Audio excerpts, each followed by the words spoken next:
Hey guys, I welcome you all to Bhadra IAS Academy.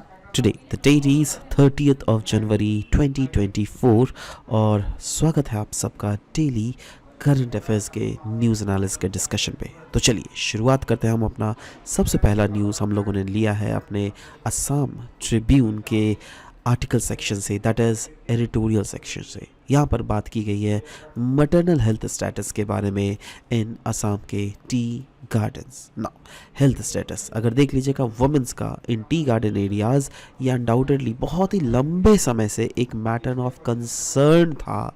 और अगर women's इन tea gardens देख लीजिएगा, yes बहुत समय से they used to face numerous challenges. जैसे चैलेंजेस किस में थे?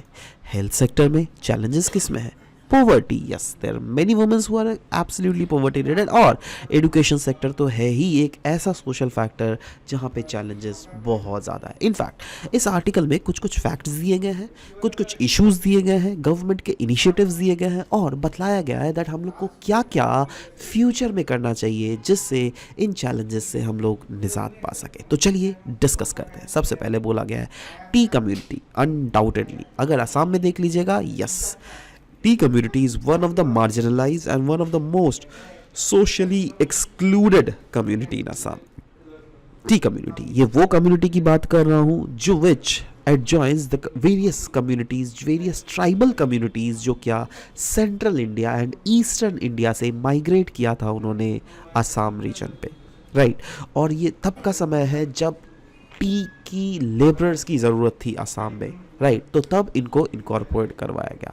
कहा जा रहा है मेजॉरिटी ऑफ टी गार्डन्स अगर देख लीजिएगा वो लेबरर्स कौन है? They are women. जी हाँ, वो लोग मेजॉरिटी आर वुमेन, जिसमें फॉर्मल्स तो है ही, फॉर्मल सेक्टर में तो वो लोग काम कर ही रहे हैं। मतलब टी में भी देखो फॉर्मल, क्योंकि सोचो कोई बड़ा कंपनी हो गया, ठीक है, जैसे टाटा टी, राइट। तो उसमें अगर आप लेबर बन रहे हो, राइट, तो yes they might be appointing you as a formal employee, they might be appointing you as a semi formal employee और informal employee, right. But yes ultimately हम लोग को देखने को मिलता है दैट जितने भी सारे टी गार्डन के लेबरर्स हैं उसमें मेजॉरिटी है कौन? वुमेन्स। और वुमेन्स फेस करती है various health related, nutritional related, poverty and illiteracy issues in Assam. In fact women अगर देख लीजिएगा बहुत डेंजरस वर्क्स भी परफॉर्म करती है। जैसे ये लोग अनइवन टेरेन में बहुत ज़्यादा लोड अपने कंधे पर कैरी करती है। इनफैक्ट जो ये लोग काम करती है ना, इसीलिए बोला भी जाता है that they are the one who are highly prone to water borne illness diseases. Now सवाल होता है क्या क्या इश्यूज होते हैं जो क्या इन वुमेन्स के द्वारा फेस किया जा रहा है आसाम में? तो इश्यूज हैं, जैसे बोला गया है ज़्यादातर जो टी गार्डन्स हैं they are devoid of health care and school infrastructure. मतलब ज़्यादातर टी गार्डन में हेल्थ केयर इंफ्रास्ट्रक्चर ले लो या फिर स्कूल इंफ्रास्ट्रक्चर ले लो, बहुत ही कमी है। अच्छा, टी गार्डन्स के वुमेन लेबरर्स को सेंसिटाइजेशन ही नहीं है, उनको पता ही नहीं है दैट हेल्थ का इम्पोर्टेंस क्या है। क्योंकि छोटे से देखो वो लोग बहुत जने, मेजॉरिटी ने गरीबी में जिया है, राइट। और समय के साथ साथ जो है उनका पोजीशन भी ज़्यादा इम्प्रूव नहीं हुआ है, इसलिए there is lack of sensitization as such. There is high morbidity and mortality among pregnant women. जी हाँ, जितने भी सारे टी स्टेट्स के रीजन है असम में ना, जहाँ पर भी देख लीजिएगा वहाँ पर अगर मोर्टेलिटी एंड वुमेंस की जो डेथ है वो बहुत ज़्यादा है। इनफैक्ट अगर स्टैटिस्टिक्स देख लीजिएगा देन स्टेट का जो हमारे असम का जो एवरेज है ना, उसके एवरेज का भी ये डबल है मैटरनल मोर्टेलिटी रेट। कहाँ पर? वैसे रीजन जहाँ पर टी गार्डन्स की डोमिनेशंस है। मोस्ट ऑफ द प्रेग्नेंट और लैक्टेटिंग मदर्स जो है ना, इन लोग को तो पता ही नहीं है दैट बहुत सारे सरकारी बेनिफिट्स भी हैं जिनका ये फ़ायदा उठा सकती है ना। तो यस, देख रहे हो कितना ज़्यादा इश्यूज़ है। ना सवाल होता है क्या कोई गवर्नमेंट के प्रोविजंस, गवर्नमेंट के कानून बने हुए हैं इनको रेगुलेट करने के लिए? जी हाँ, बने हुए हैं। 1951 में एक एक्ट आया था जिसको हम लोग बोलते हैं द प्लांटेशन लेबर एक्ट। वैसे ही 1946 में the Assam plantation reliable rules आया है जिसके अंडर इनको रेगुलेट किया जाता है। यही क्यों national health mission of Assam ने साइन किया है एक memorandum of understanding tea garden workers के साथ under the public private partnership agreement, और उसके तहत वेरियस इंफ्रास्ट्रक्चर को सेटअप की जाएगी जहां जहां टी गार्डन एरियाज है। 2019 में गवर्नमेंट ऑफ असम ने इंट्रोड्यूस किया था एक फ्री ड्रग स्कीम, जिससे हर टी गार्डन में जितने भी सारे हॉस्पिटल्स हैं वहां पर जितने भी सारे दवाइयां हैं वो फ्री ऑफ कॉस्ट, जिससे लोगों को मिल सके। यही नहीं, गवर्नमेंट एक्सटेंड कर रही है mobile medical unit in tea garden areas as well. Mobile medical unit मतलब जैसे सोचो ये एक रीजन है, राइट, यहाँ पर एक टी गार्डन है, यहाँ पर एक टी गार्डन है, यहाँ पर दूसरा टी गार्डन है, तीसरा टी गार्डन है, नेक्स्ट दूसरा टी गार्डन है, यहाँ पे, तो सोचो यहाँ पे इन टोटल 6 टी गार्डन्स है इस रीजन में, राइट। अब it is not possible that आप यहाँ पर भी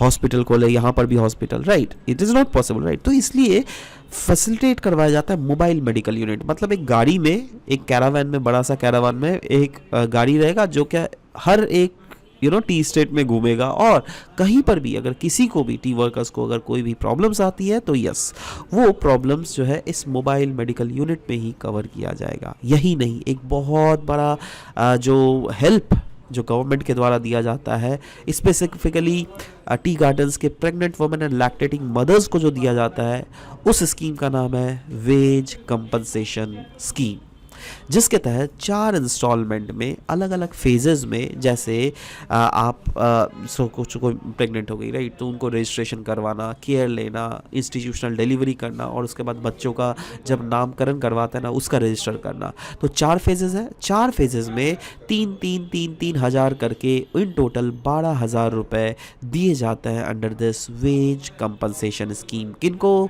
pregnant women as well as lactating mothers को, राइट। सो सवाल ये भी होता है दैट हम लोग को ये सब तो कंडीशंस थे कि हम लोगों ने इश्यूज तो हम लोगों ने देखे, गवर्नमेंट के इनिशिएटिव्स भी देखे, बट तभी भी जो है स्टार्टिंग ऑफ आर्टिकल में हम लोगों ने क्या डिस्कस किया दैट वुमेन्स जो है आसाम में, स्पेसिफिकली वैसे वुमेन्स जो कि टी गार्डन्स में काम कर रहे हैं, उनको अभी भी प्रॉब्लम फेस किया जा रहा है। तो सवाल होता है हमें क्या करना चाहिए। देखो यहाँ पे वही बोल रहा है दैट हमें फोकस देना चाहिए ऑन एग्जिस्टिंग जितने भी सारे हेल्थ इंफ्रास्ट्रक्चर है ना, उसको कैसे रिनोवेट किया जा सके।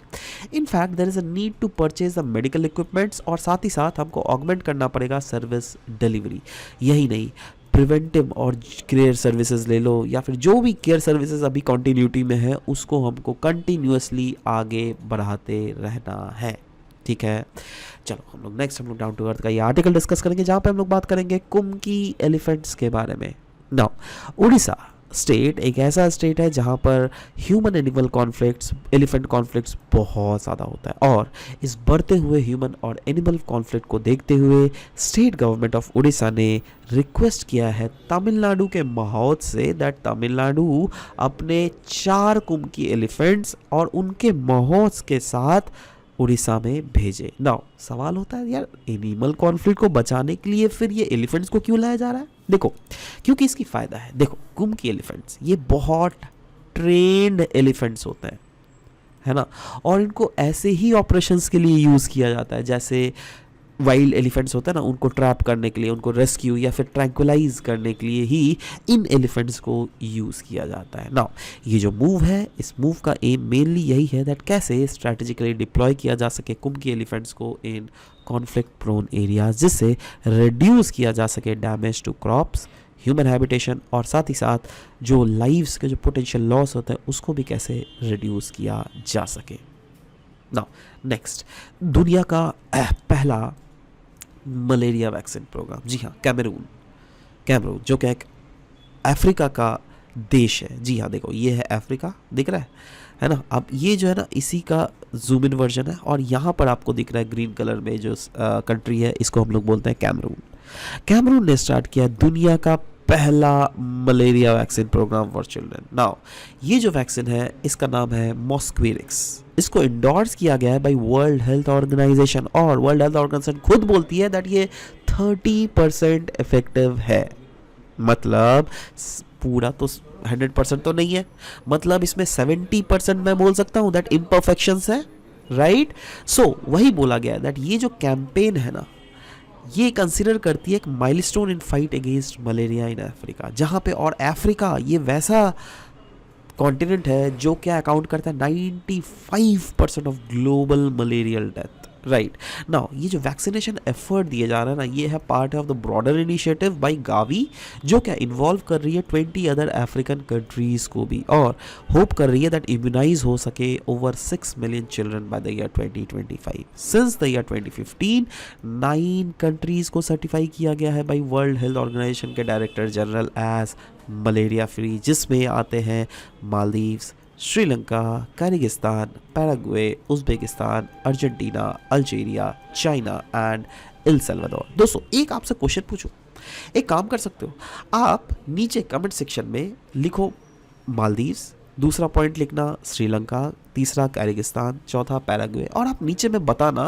That Maldives is a part of which continent, Sri Lanka is a part of which continent, Argentina is a part of which continent, Uzbekistan is a part of which continent, Paraguay is a part of which continent. Like wise जितने सारे countries है वो किस किस continent के part है। इससे आपका क्या होगा, वर्ल्ड जो ज्योग्राफी है वो भी काफ़ी अच्छे तरीके से रिवाइज हो जाएगा। नाउ हम लोग इस जब आर्टिकल मलेरिया के बारे में डिस्कस कर ही रहे हैं तो क्यों ना डिस्कस करें दैट कितने सारे ग्लोबल इनिशिएटिव्स लिए गए हैं इसको कर्ब करने के लिए। तो जी हाँ, जो प्रेजेंट इनिशिएटिव्स है उसमें आता है वर्ल्ड हेल्थ ऑर्गेनाइजेशन का E2025 इनिशिएटिव, जिसके तहत 25 कंट्रीज को आइडेंटिफाई किया जाएगा बाय 2025 और उसमें काम किया जाएगा जिससे ओवरऑल मलेरिया को इरेडिकेट किया जा सके उन कंट्रीज़ में। यह उसके बाद 2016 से लेकर 30 तक चलने वाले वर्ल्ड हेल्थ ऑर्गेनाइजेशन का ग्लोबल टेक्निकल स्ट्रैटेजी, जिसका एम है to reduce the malarial cases incidence and mortality rates by at least 40% by the year 2020, 75% by the year 2025, 90% by the year 2030। और इसका बेसलाइन क्या होगा, वो होगा 2015। वैसे ही है high burden to high impact initiative, ये इनिशिएट किया गया 11 हाई मलेरियल बर्डन कंट्रीज़ में, जिसमें इंडिया भी है, और इसका इम्प्लीमेंटेशन जो है it started in 4 states of India, जिसमें आता है वेस्ट बंगाल, झारखंड, छत्तीसगढ़ एंड मध्य प्रदेश। यही नहीं, अगर इंडियन इनिशिएटिव्स की हम लोग बात करें तो इंडियन इनिशिएटिव्स में we can say that government of India जो है ये टारगेट कर रही है to set a target to eliminate malaria in India by the year 2027, और इसके लिए national framework for malaria elimination भी ये किया गया है। इंडियन इनिशिएटिव का ये पार्ट है और ये 2030 तक चलेगा, जिसके तहत डेवलप किया जाएगा एक शिफ्ट जिसमें फोकस किया जाएगा from control to total elimination. यही नहीं, आता है हमारा national strategic plan for malarial elimination जिसको लॉन्च किया गया था 2017 को, और प्रोवाइड ये करता है एक रोड मैप जिससे मलेरिया को एंड किया जा सके 571 डिस्ट्रिक्ट में आउट ऑफ इंडिया का 678 districts bye the year 2022। Next आता है मेरा India, that is malaria elimination research alliance India. इसको इस्टेब्लिश किया गया है by ICMR, that is Indian council of medical research, जो एक partnership working on malaria control के थ्रू। नेक्स्ट डेक्कन क्रॉनिकल का ये न्यूज़ है, यहाँ पर हम लोग बात करेंगे हाइड्रोकार्बन एक्सप्लोरेशन के बारे में। हाइड्रोकार्बन एक्सप्लोरेशन कहाँ पर, देखो ये है इंडियन पेनिनसुला का साउथ सदर्न पार्ट, राइट, यहाँ पर है कन्याकुमारी। ना यहाँ पे बोला गया, बात किया जा रहा है वेज बैंक के बारे में। वेज बैंक जो कि अंडर थ्रेट है, क्यों, क्योंकि इंडियन गवर्नमेंट का प्रपोजल है to offer 3 oil and gas blocks for exploration and development in this area. ये वाला जो रीजन है ना, इसको हम लोग बोलते हैं वेज बैंक, और ये क्लियरली हमको दिख रहा है दैट ये कॉन्टिनेंटल शेल्फ वाले एरिया में है। क्लियर है ना। यहाँ पर इंडियन गवर्नमेंट ने प्रपोज किया दैट क्यों ना इस रीजन के 3 ऑयल और गैस ब्लॉक्स को हम लोग एक्सप्लोरेशन एंड डेवलपमेंट के लिए यूज़ करें, जिससे ऑफकोर्स हमारी इकोनॉमी में भी डेवलपमेंट हो सके। सो यस, ये जो कुछ ब्लॉक्स है जिसको आइडेंटिफाई किया गया है ना, और इसको बताया जा रहा है दैट ये रीजन जो है ना आइडियल प्लेस है for nutrient rich marine species. In fact Wadge Bank अगर देख लीजिएगा, ये 10,000 स्क्वायर किलोमीटर का एरिया है कन्याकुमारी के साउथ में, और ये एक शैलो जोन है जहाँ पर नियरली फ्लैट बॉटम टोपोग्राफी है और एक कॉन्टिनेंटल शेल्फ है ये, और कहा जा रहा है दैट ये बायोडाइवर्सिटी रिच एरिया भी है और यहाँ पर फर्टाइल फिशिंग ग्राउंड्स भी है। नाउ हाइड्रोकार्बन्स के बारे में अगर बात करें, यस, हाइड्रोकार्बन्स अगर देख लीजिएगा, they are the organic compounds which are made up of hydrogen and carbon and they are found in crude oil, natural gas and कोल।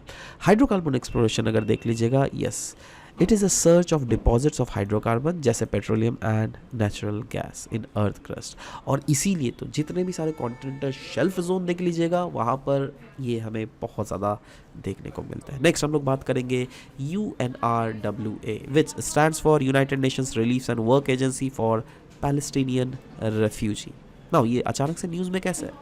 क्योंकि रिसेंटली यूनाइटेड नेशंस के ऑफिशियल्स ने अर्ज किया था कंट्रीज़ को दैट आप लोग कंसिडर कीजिए the decision to suspend the funding of United Nations agency on Palestinian refugee. देखो, United Nations agency on Palestinian refugee अगर देख लीजिएगा 1949 में फाइंड किया गया था और इसको मैंडेट किया जाता है by United Nations General Assembly, जिससे सर्व किया जा सके पैलेस्टीनियन रेफ्यूजीज़ को।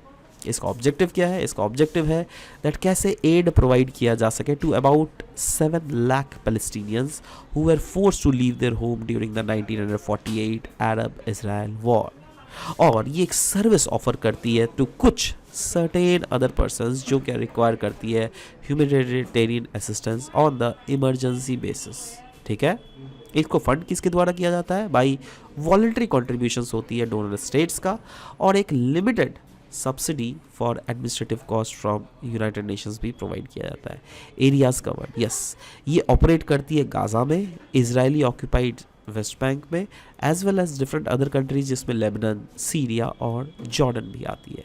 एक्टिविटीज़, यस, ये रन करती है education, health, relief and social services. यही नहीं, माइक्रो फाइनेंस या फिर इमरजेंसी असिस्टेंस प्रोग्राम्स भी जो होती है ना, जो कि रेफ्यूजी कैंप्स के इनसाइड या फिर आउटसाइड कैरी आउट होती है, वो भी एक्सक्यूज मी इनके द्वारा देखा जाता है। ठीक है, नाउ बेनिफिशरीज की अगर बात करें तो यस, करंटली कहा जा रहा है दैट अराउंड 5.9 मिलियन, जी हाँ 5.9 मिलियन पैलेस्टीनियन रेफ्यूजीज जो है उनको सर्व किया जा रहा है अंडर दिस इनिशिएटिव। ठीक है, तो इसी के साथ आज का सेशन ये समाप्त करता हूँ। मिलते हैं आप सबके साथ नेक्स्ट सेशन में। Till then bye bye, take care and thank you guys, thank you for listening to the video, thank you very much.